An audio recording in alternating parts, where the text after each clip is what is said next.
Members of the Joint Convention, the Governor of the great state of Michigan, Gretchen Whitmer.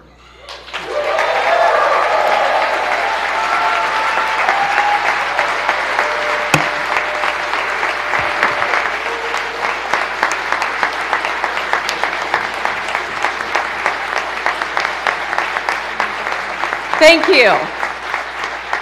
Thank you. Good evening, Michigan, the home of the best football in the country, am I right?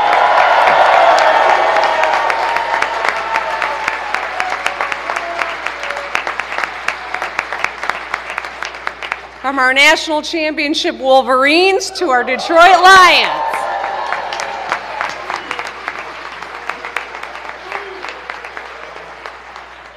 I'm excited to be here tonight between two leaders who have gotten a lot done over the past year. My good friend, Speaker Joe Tate, and my good friend, Winnie Brinks, the Senate Majority Leader.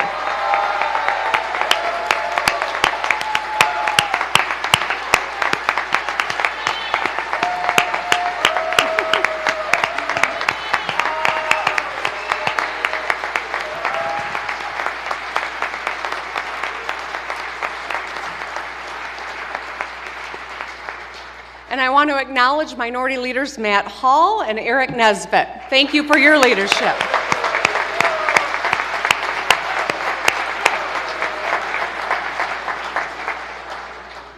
And a happy early birthday to you, Senator Nesbitt. Tomorrow, I know. All right. We together delivered a balanced budget focused on the kitchen table issues in 2023, and I know we're going to do that again this year in 2024. And I want to acknowledge so many incredible partners that I have in governance. Lieutenant Governor Garland Gilchrist,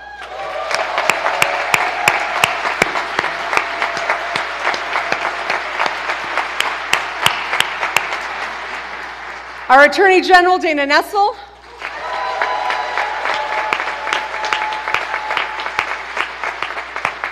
and Secretary of State Jocelyn Benson.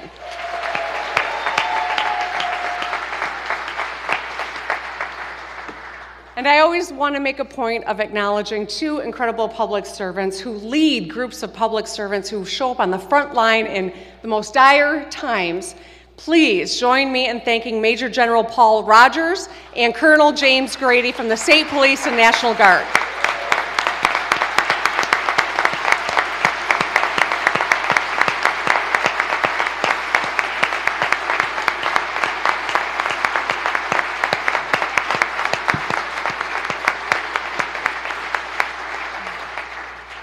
To our state employees, my cabinet, and my executive office team, thank you for your tireless efforts on behalf of the people of Michigan.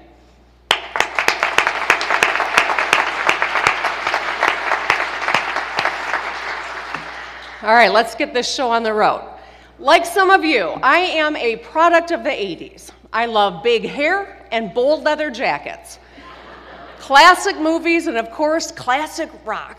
And all great albums from the 80s have some things in common. Chart-topping hits that everyone loves, deep cuts for the fans, and a few experimental tracks. At their best, these are timeless records whose impact transcends a single year or artist. At our best, that's what we aspire to do too. Get things done that outlast us. Make policy for future generations. Over the past year, our record, like any great album, had something in it for everyone. And all of the tracks, or policies, were bound by a common theme, making a real difference in people's lives. We composed this record thanks to the people in this room and every Michigander at home. Groups only succeed when all its members are thriving. And lately, Michigan's been playing in harmony. So let's go through the set list. A lot of people had faith we would roll back the retirement tax on our seniors. We got it done to save 500,000 senior households an average of $1,000 a year.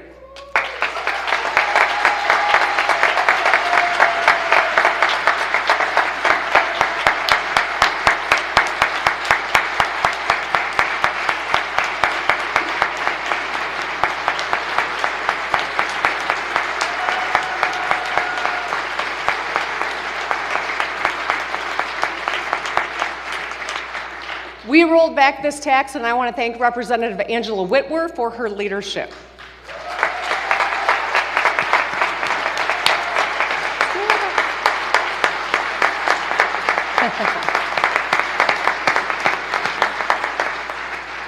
We quintupled the working families tax credit, so people working 9 to 5 or second or third shift get hundreds more dollars back in their pockets. Let's acknowledge Senator Kristen McDonald-Brevet for getting it done.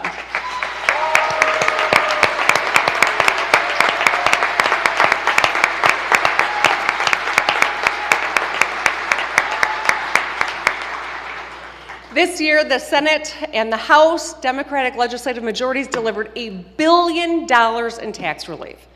This year, seniors will keep more of what they earned, and hundreds of thousands of working families will get refund checks, putting money back in their pockets to help with groceries or gas or home repairs.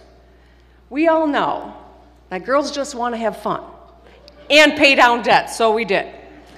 Since I took office, we have paid down $18 billion of state debt. We brought our rainy day fund to an all-time high of nearly $2 billion. We've even created a new rainy day fund for our schools and put nearly $500 million into it. We are making great strides, and we won't back down in our fight to protect reproductive freedom.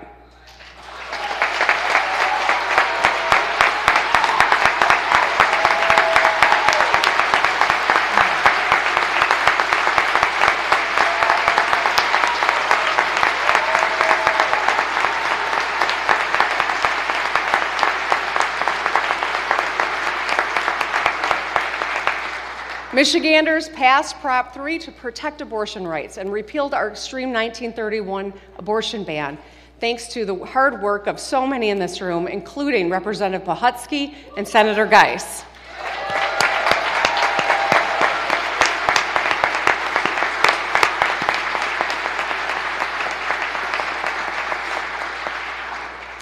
And for every sweet child of ours in Michigan, we have made school, lunch, and breakfast free of charge for every Michigan child.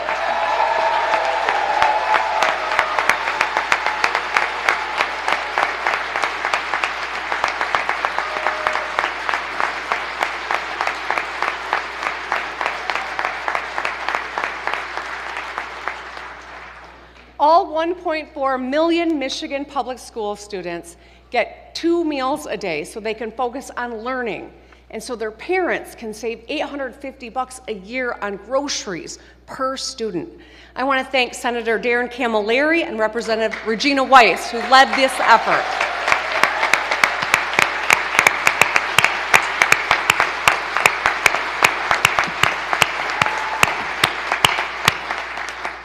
When I introduce my next budget, we're going to keep feeding students and lowering grocery bills for families.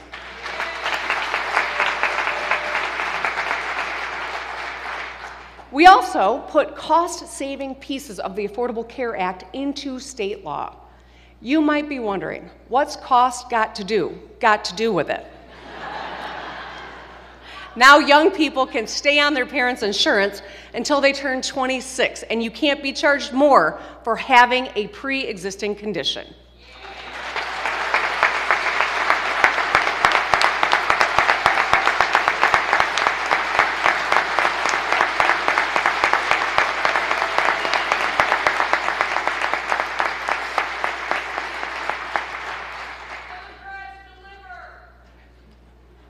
Because no one should be running up that bill to get better when they're sick. Okay. We got a little more coffee before the next day of the state. While some folks in Washington are trying to repeal the ACA and strip health care away for kids and seniors and working families, we got your back like a rock here in Michigan.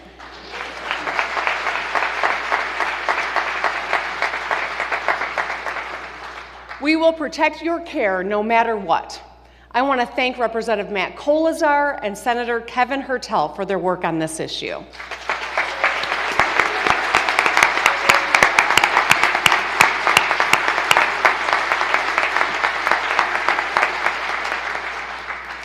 While other states restrict your freedom to be who you are and love who you love, we heed the words of Ms. Diana Ross and say we're coming out to protect equal rights for the LGBTQ+ community.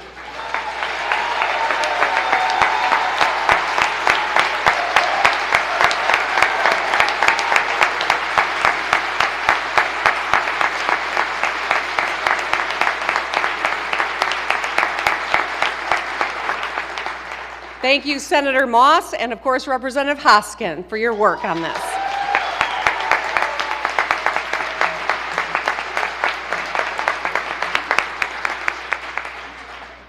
We also ended natural hair discrimination by passing the Crown Act. Thank you, Senator Anthony.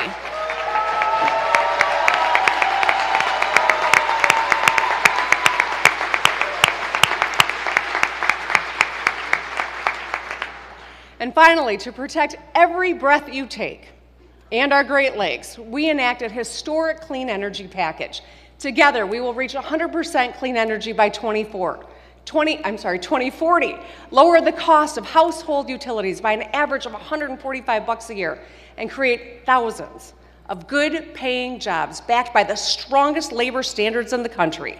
We will make more energy here with American workers.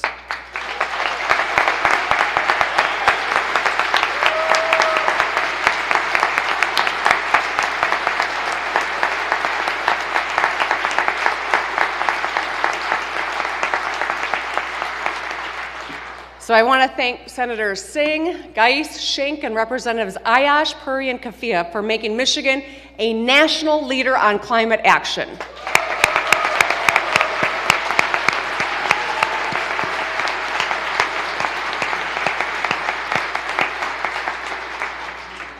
So we have a heck of a record, and we are starting 2024 fired up. My fellow Michiganders, the state of our state is ready to rock.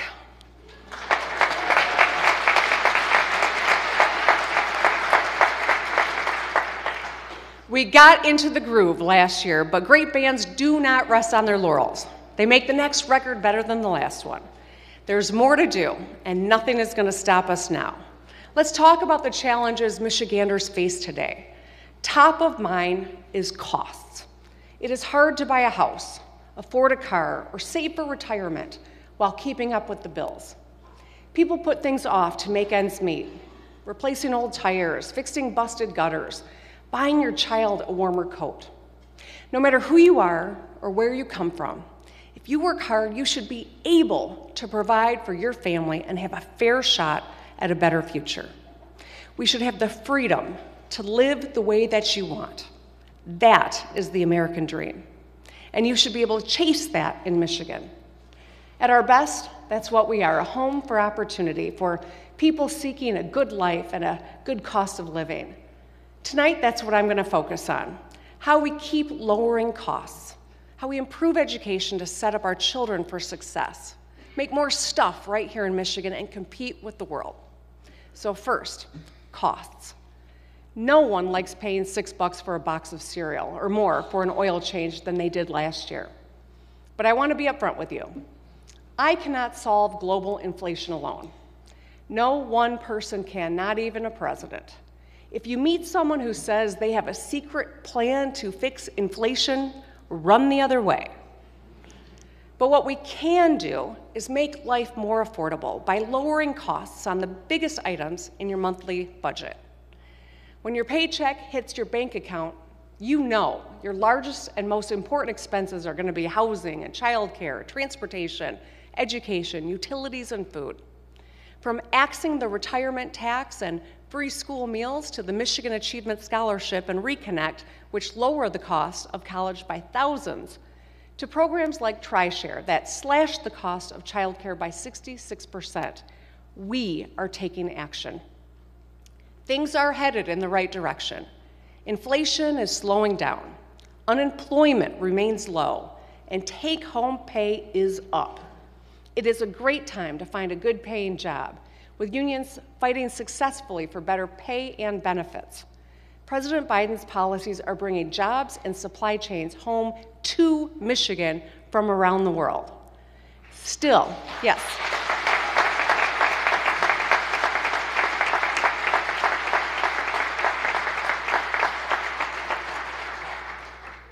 Still, Michiganders need more breathing room. This year, we will continue our work to lower costs on the biggest items in your budget. So let's jump in. A few weeks ago, I rolled out the Michigan Vehicle Rebate, a plan to lower the cost of buying a new car with a $1,000 rebate off any car and $2,000 for electric vehicles. If it was assembled by a union, you get an extra $500, so that's up to $2,500 off. The My Vehicle Rebate would be offered at the point of sale, so you actually save money as you walk out of the dealership. Michigan's auto industry has been the backbone of our economy for a century, powered by the men and women of the UAW who negotiated and ratified a record contract last year.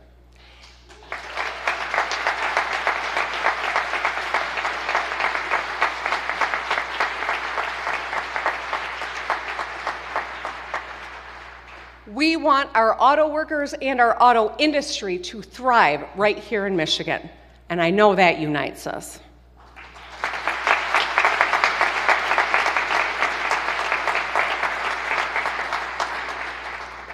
So let's help them both do what they do best, make the world's best cars and trucks. With the My Vehicle Rebate, we can lower costs and support the ongoing transition to an all-electric, union-made future. Next, housing. Usually the largest expense in anyone's budget. Right now, too many families spend more than half their income on their rent or mortgage. Our housing stock is old. Nearly half of all units in Michigan were built before 1970. Young people cite housing affordability as one of their top concerns. These are statewide challenges. In Traverse City, school districts need housing for teachers who have nowhere else to live. On the west side and in the UP, there just aren't enough homes for growing families. And I know Detroiters see higher rates when they re-sign. In other words, the rent is too damn high and we don't have enough damn housing.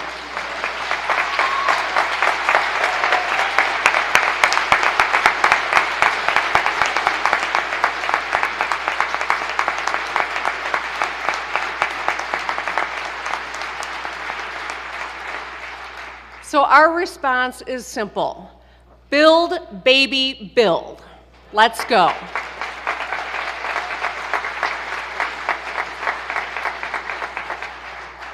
Our target is clear. In Michigan's first ever statewide housing plan that I commissioned last year, we set a goal of 75,000 new or refurbished units in 5 years, and we are headed in the right direction.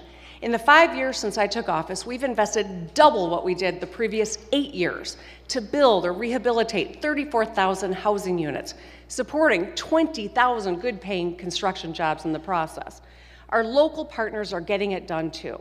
From November 2022 to November 2023, our 4 largest counties, Wayne, Oakland, Macomb, and Kent, permitted over 8,000 units. In 2024, let's keep going. 2024, let's build more of every kind of housing, single-family homes, apartments, mixed-use buildings. In 2024, we will make the largest investment to build housing in Michigan history. Let's get it done.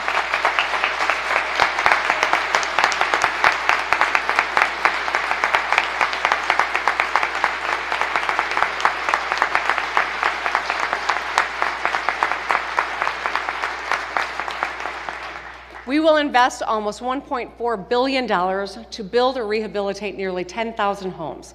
That's 10 times what we put into housing just 10 years ago. Getting this done will support thousands of good-paying middle-class jobs in the skilled trades, from pipe fitters and carpenters to bricklayers and roofers. Let's get it done. Housing is a serious challenge, so we're making this serious investment. It's about so much more than just a roof over your head. Housing builds generational wealth. It forms the foundation for success in school, in work, in life. Let's work together to build more housing so every Michigander has an affordable place to call home. Finally, I'm calling for a new caregiver tax credit that'll put money in the pockets of Michiganders who care for an aging or sick relative. I know how tiring caregiving can be, especially when you're juggling a career and kids of your own. When I was sandwiched between my newborn daughter and my mom, who was dying from brain cancer, I was pushed to my limit, despite having resources and help. I know a lot of people are concerned about how much it'll take or is taking to care for aging parents, financially and emotionally. Maybe you're concerned about how your kids would take care of you while living their own lives. The new Caring for My Family tax credit could save thousands of Michigan families up to $5,000 on their taxes.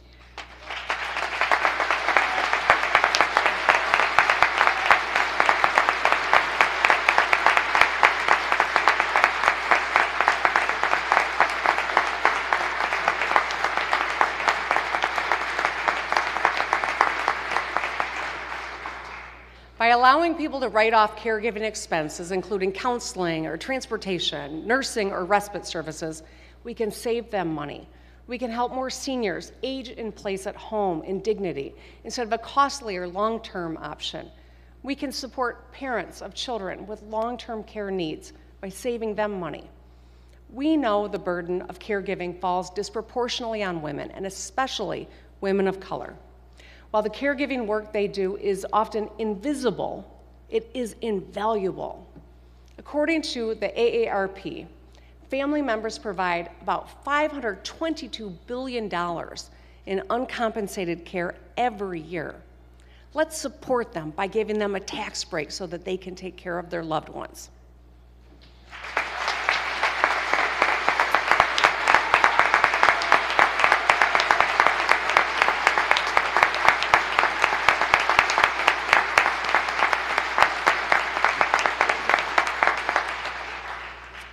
Now let's talk about education. This is a priority all parents share. Whether you're in a small town or a big city, a Republican, Democrat, or independent, getting ahead or just getting by, you want your child to succeed. I'm proud of the record bipartisan investments we've made since I took office. Republicans and Democrats came together to raise per pupil funding by 22% in the last 5 years. That's hundreds more for every child invested directly into your local school district, to lower class sizes and upgrade shop classrooms or computer labs. We also invested in campus safety and mental health and made breakfast and lunch free. When kids are unsafe or struggling or starving, they can't reach their full potential. Every parent knows that the person standing in the front of the classroom matters. In some states, educators are being undermined, micromanaged, and even criminalized just for doing their jobs. In Florida, teachers are disrespected and book bans are rampant. Heck, just 2 weeks ago, a district banned the dictionary. The dictionary. In Texas, nearly 1 in 3 teachers aren't even certified. That's not how you improve education. In Michigan, we're forging a different path. We're sending a message loud and clear. We support our teachers.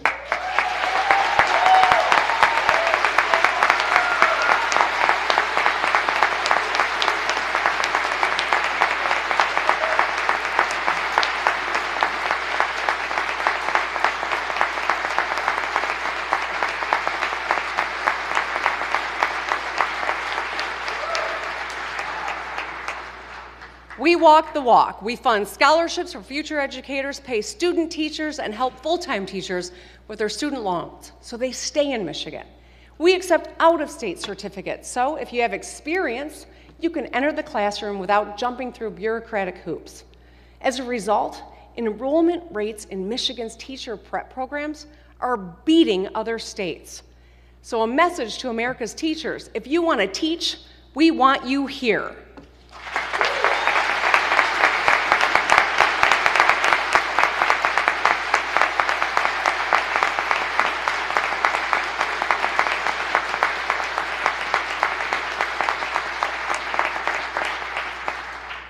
In Michigan, we let teachers do what they do best: teach.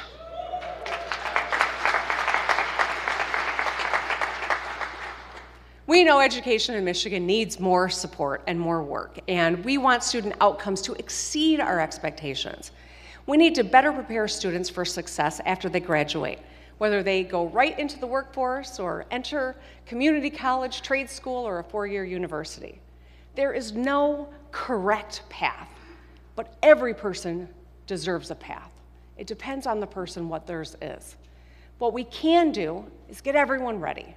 A big part of that is starting education earlier and continuing later.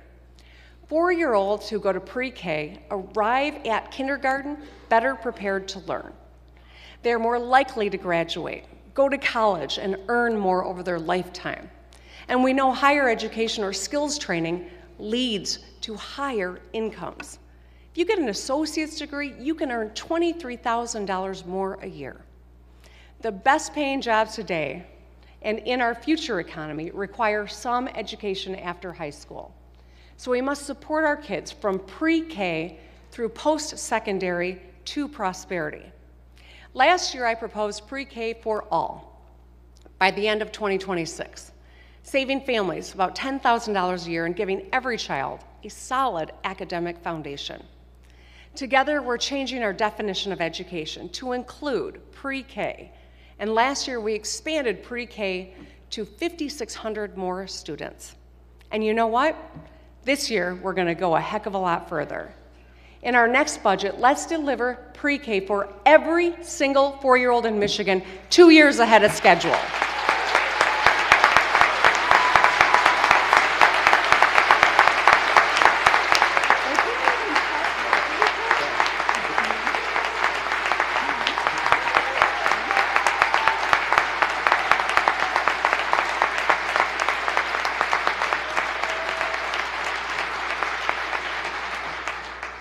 When we get this done, no matter who you are or where you come from or how much you make, your child can enroll in pre-K and be set up for success.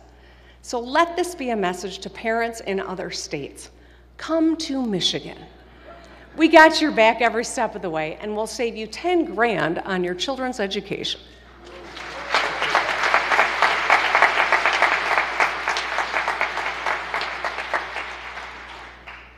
We need to be a state of lifelong learners, and we know that education does not end after high school graduation. And that's why we've lowered the cost of college with the Michigan Achievement Scholarship, saving thousands.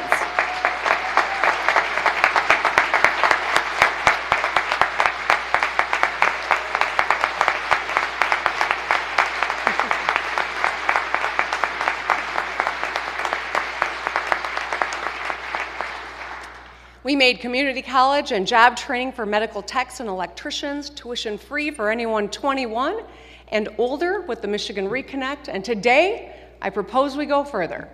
In our next budget, let's make the first 2 years of community college in Michigan tuition-free for every high school graduate.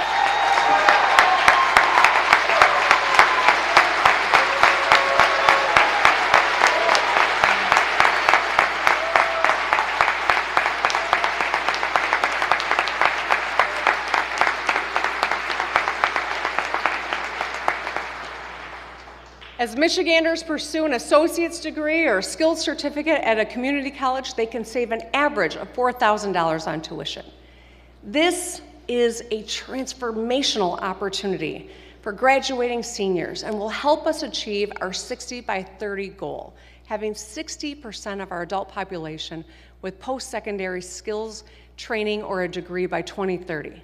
We are broadening our vision of education beyond K through 12. Every single Michigander should be able to count on a free public education from pre-K through community college. That's the Michigan guarantee. Let's get it done.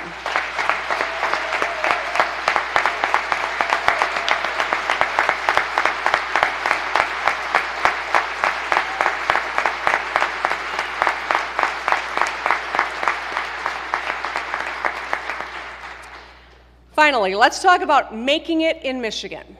Over the last few years, we have seen a manufacturing renaissance driven by President Biden's investments in American workers and industry. It is happening nationwide with 800,000 manufacturing jobs added since 2021. Companies are investing in America, and especially in Michigan, in a big way. We're competing and winning the future of the auto industry, making cars and semiconductors and batteries here instead of China. You may have heard about expansions by the Big Three in Detroit, Lansing, and Flint, but there are so many businesses from other states and nations expanding or moving to Michigan. Calumet Electronics in the Keweenaw Peninsula, Nell Hydrogen's Gigafactory in Plymouth Charter Township, Scout Motors' R&D hub in Novi, Fortescue's battery plant in Detroit, Hydro Aluminum recycling facility in Cassopolis, Michigan, and SK Siltron semiconductor wafer plant in Bay City. We are showing the world that we make a lot more than just cars. In the decades ahead, we will dominate manufacturing of batteries and chips and clean energy too. To keep winning, we must upgrade our economic development toolkit. We can and must outcompete our neighbors. Tonight, I want to talk about some new tools. We know Michigan is home to a lot of research and development, or R&D, thanks to our leading universities and businesses. Unfortunately, we are one of just a handful of states without a tax credit to incentivize R&D. Every other Midwestern state has one. An R&D tax credit will unleash innovation while lowering costs for businesses. Let's get it done.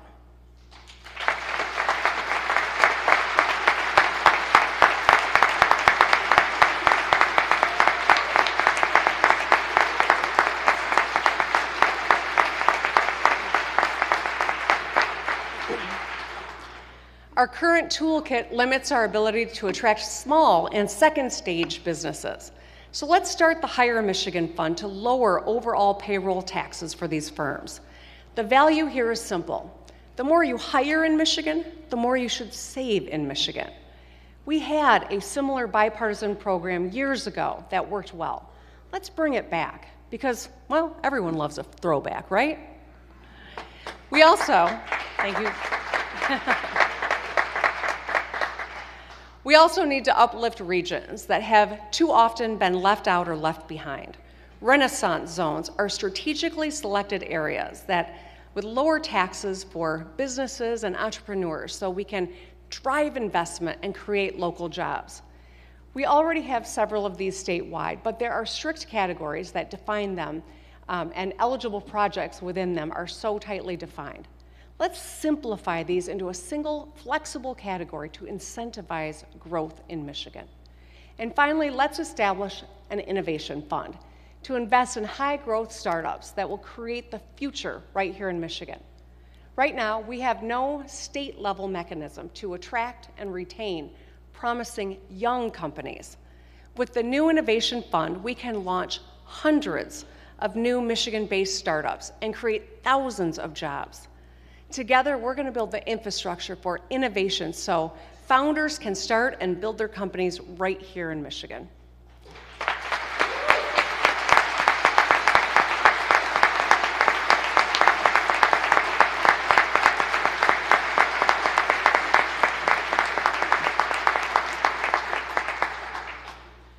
As we win all these projects, our infrastructure's got to keep up. The Growing Michigan Together Council identified infrastructure as one of the keys to growing our population. That's why we are fixing the damn roads and bridges and pipes and everything in between. Since I took office, we have fixed 20,000 lane miles of road and 1,400 bridges, supporting 118,000 good-paying jobs. I know you saw it last year. Our state flower, the orange beryl, was in full bloom.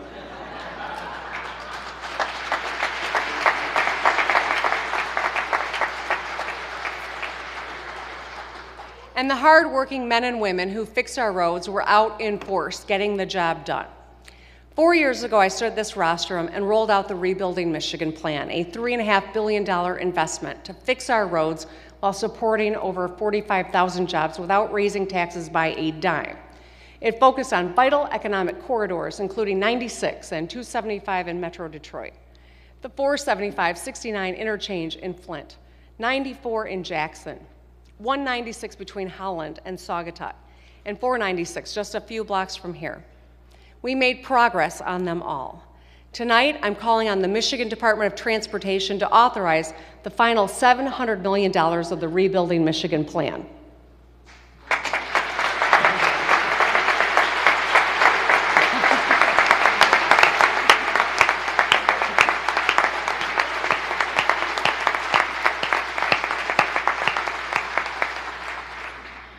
The final round of projects includes 94 along Metro Airport in Detroit, 696 from Southfield through Warren, and a bridge in Erie Township. The Rebuilding Michigan plan is making commutes safer, saving drivers time and money, and allowing businesses to ship products more easily across Michigan. Let's keep fixing those damn roads.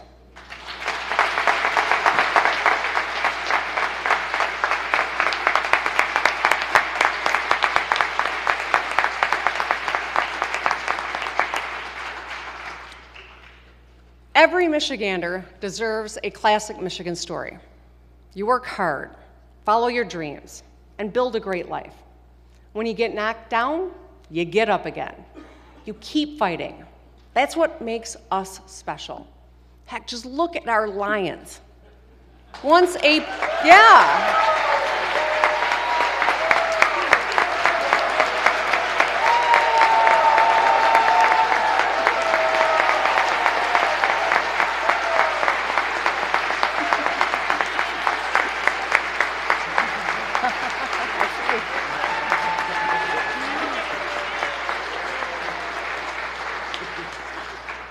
Once a punchline are now a powerhouse they've dominated by centering the grit that defines every Michigander. On the way up, they turned naysayers and cynics into dreamers.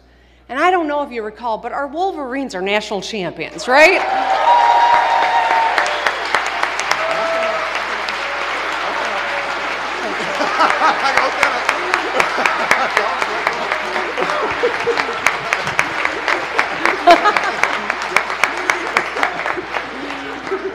Oh, I'm looking at my fellow Spartans. I know it's hard sometimes. But both these incredible teams are showing the country what Michigan is all about. That story, our story, can be seen in our people's stories. Tonight I want to tell you one about a woman named Elaine. Elaine is here with us today. Elaine, if you wouldn't mind standing. She's right there.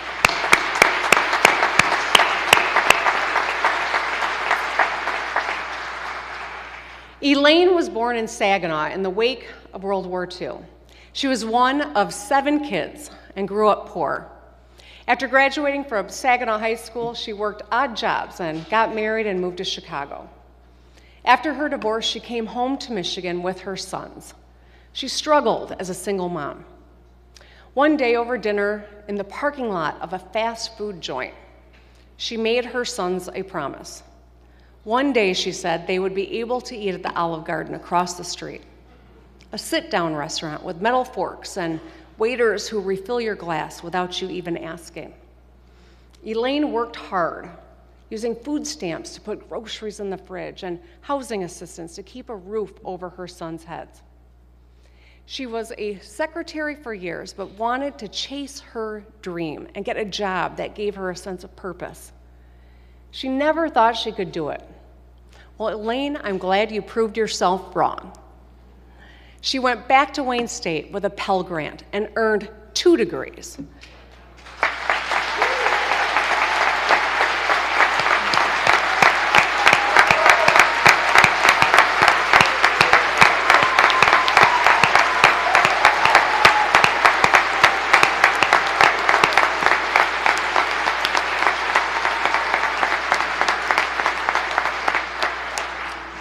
After graduating with her master's in social work at 45, she had a successful career in Saginaw. In retirement, she volunteers at local shelters and even wrote a book, My Grandchildren Make Me Laugh, and I am the proud owner of a signed copy. What Elaine is most proud of, however, is who her sons have become. She calls them fine young men who care for themselves and their families. Mark and Cody are with her today. One works at the same clinic Elaine did, and the other heads back to college soon, following in her footsteps. Elaine and my mom were born about 6 years apart. They both worked hard and faced adversity and persevered. They're both strong, proud women from Michigan, and that's a badge of honor.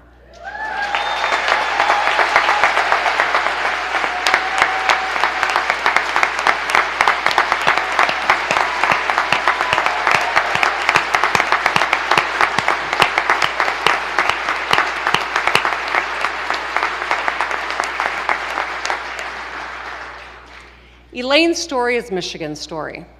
She had simple dreams for her kids. She wanted them to get a great education and eat at a restaurant occasionally. She wanted them to have hope and be good people. Tonight's proposals that we are focused on are so that we can make more stories like Elaine's possible here in Michigan. We'll build a Michigan where if you get knocked down, you have the support you need to get back up. Lowering costs on the biggest items in your budget, improving education so your kids can thrive, and ensuring you can make it no matter who you are or what you've been through. We will deliver real change for people right now and for Michiganders for generations to come. That's what our work is about, getting things done for people we've never met, people like Elaine, a mom who can afford a nicer place to live in a new housing that we are building, someone who can get their associate's degree tuition-free with the Michigan Reconnect, making more time to study in the mornings because our parents don't have to pack a lunch for their kids, being able to drive them to school on safe roads where they know that they will be taught by a skilled educator and receive a public education from pre-K through community college. We are a state of humble, hey, go at it.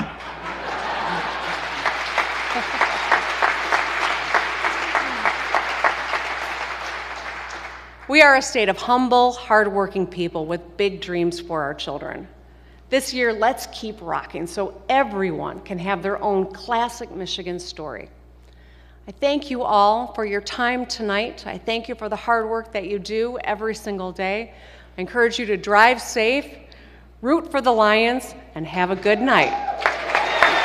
Let's go.